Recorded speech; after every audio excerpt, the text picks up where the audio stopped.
Katangaises et Katangaises, mes chers compatriotes, mwebote jambo yenu. Kuko ndugu mwari nyanjikia, eko na dute kama mimi najua kusema Swahili, puisque mara ya mingi ananishikia kama mimi nasema tu français. Nataka kuambia ule ndugu ya kusema Swahili njo lugha yangu ya kwanza. Miku Katange de père et de mère et de terre. Mina semaka français njo miku na objectif ya kusema bantu ba mingi à travers le monde banishikie bajue nini njo bakatange beko na tafuta. Puisque munajua mu Congo haina bakongole bote njo banasemaka Swahili. Mu monde mujima haina bantu bote njo banasemaka Swahili, mais tunajua quand même bale banasemaka français beko ba mingi kuzitia bale banasemaka Swahili. Et puis miku confiance na bakatange. Mimi najua ya kusema bakatange banashikiaka français banashikiaka Swahili. Donc je parle beaucoup plus en français puisque je veux atteindre un grand nombre. Et aujourd'hui, je vais parler de la conspiration de Corneille Nangaa et de Olivier Kamitatu. Souvent, quand on parle de la conspiration, elle a une connotation négative. Mais nous devons savoir que la conspiration peut être bénéfique aussi pour nous, les Katangais. Puisque Corneille Nangaa parle du fédéralisme, Olivier Kamitatu parle du fédéralisme. Vous verrez que les deux ont un point, un dénominateur commun. Corneille Nangaa est soutenu par les Rwandais, cela n'est pas un secret. Olivier Kamitatu, c'est un ancien rebelle soutenu par l'Ouganda. Donc les deux ont un dénominateur commun. Leur maître, ce sont les gens qui ont toujours voulu de la balkanisation de notre pays. Le Rwanda a besoin de la balkanisation de notre pays pour profiter de nos richesses qui se trouvent dans l'est de la République démocratique du Congo. Et ces mêmes velléités animent aussi l'Ouganda. L'Ouganda a aussi besoin de nos richesses.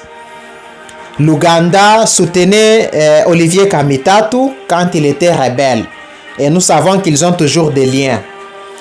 Et Corneille Nangaa est soutenu par le Rwanda. Corneille Nangaa parle du fédéralisme.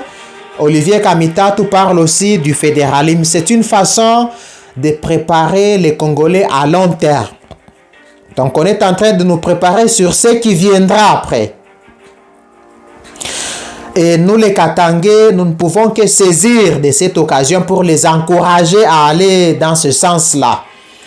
Puisque nous savons que le fédéralisme, c'est déjà en quelque sorte un certain rapprochement vers l'indépendance.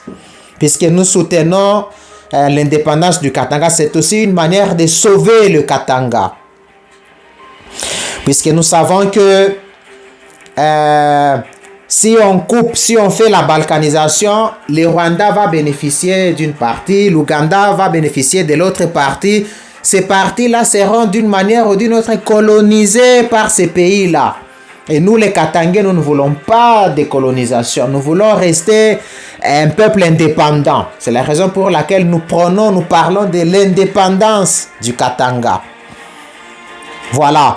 Nous voulons que les gens puissent vraiment se préparer puisque tout peut arriver.